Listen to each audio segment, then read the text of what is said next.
کہ جس کی تعریف کی جائے اس کی مشرق و مغرب میں تعریف ہوگی، تو میں نے نام محمد رکھا۔ میں نے کہا محمد کے نام رکھنے کی ایک وجہ وہ سبب ہے، عبد المطلب نے خواب دیکھا، اور ایک نام محمد رکھنے کی حکمت جو کتب سیر میں موجود ہے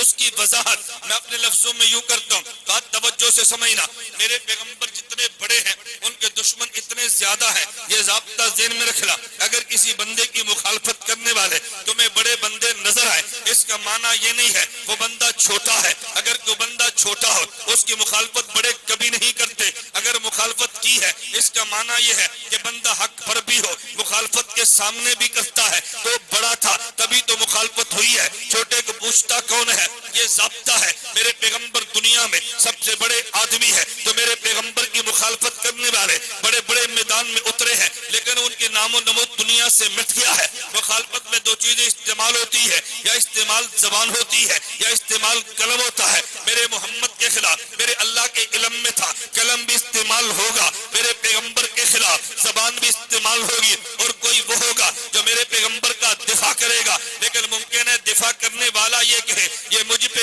یہ دفاع کرنے والا کہ فخر و کبر کا شکار نہ ہو جائے کہ میں نے حضور کا دفاع کیا ہے، میں نے نبوت کو بچایا ہے، میں نے ختم نبوت کو بچایا ہے، میں نے سردر کی بازی لگائی ہے، میں نے جیل کاٹ کے پیغمبر کا دفاع کیا۔ اللہ نے فرمایا نہیں، میں نے پیغمبر کو نام محمد دیا، میرے علم میں ہے اس کے خلاف قلم بھی چلے گا، میرے علم میں ہے اس کے خلاف زبان بھی چلے گی، میرے علم میں تھا دفاع کرنے والے ممکن ہے غرور کا شکار بھی ہو جائے، لیکن میں نے اپنے پیغمبر کو نام محمد دے کے تمہارے دفاع سے بے نیاز کر دیا ہے۔ اس کی وجہ یہ ہے میں نے پیغمبر کا نام محمد رکھا ہے۔ محمد کا معنی یہ ہے کہ جس کی مدح کی جائے، جو حضور کے خلاف لکھے گا پہلے محمد لکھے گا، پھر پیغمبر کے خلاف قلم چلے گا، جو نبوت کے خلاف بولتا ہے پہلے محمد کہے گا پھر حضور کے خلاف بکے گا۔ اللہ نے نام محمد دیکھے پیغمبر کا دفاع یوں کیا ہے، اگر قلم نے مخالفت کرنی ہے تو محمد لکھنا ہے پھر مخالفت کرنی ہے، اگر محمد کے خلاف بولنا ہے پہلے محمد کہنا ہے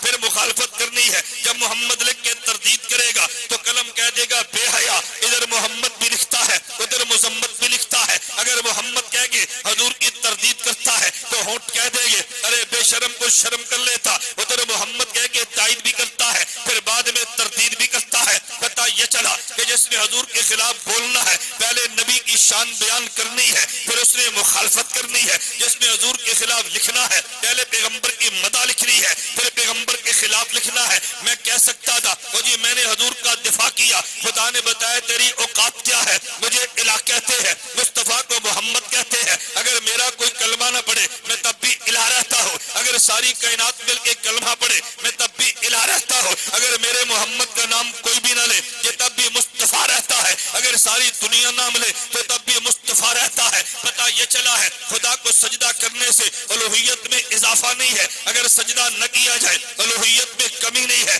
اگر کوئی پوری دنیا مل کے میرے پیغمبر کا ادب کرے مصطفیٰ میں اضافہ نہیں ہے، اگر ادب نہیں کرتا مصطفیٰ میں کمی نہیں ہے، وہ ہر حال میں الہ رہتا ہے، یہ ہر حال میں مصطفیٰ رہتا ہے۔ خدا نے اپنا نام الہ تجویز کیا ہے، میرے پیغمبر کا نام محمد تجویز کیا ہے۔ نام محمد میں حکمت کیا ہے؟ تاکہ تو اور میں دفاع کرے، ہمیں غرور کے اندر پڑنا نہیں چاہیے۔ خدا نے نام محمد دے کے پیغمبر کو تجھے اور مجھ سے دفاع سے بے نیاز کر دیا ہے۔ میرے پیغمبر کا نام بھی اعلیٰ ہے، اگر سبب دیکھ تو تب بھی اعلیٰ ہے، اگر حکمتیں دیکھ تو تب بھی اعلیٰ ہے۔ میں یہی بات کہتا ہوں میرے خدا کے نام الہ کو دیکھ لے تجھے کوئی نقطہ نظر نہیں آئے گا، میرے محمد کے نام محمد کو دیکھ لے تجھے نقطہ تب بھی نظر نہیں آئے گا۔ کبھی لوگ نقطے کو عیب سمجھتے ہیں، پتہ یہ چلا ہے میرا خدا بھی بے عیب ہے، میرا محمد بھی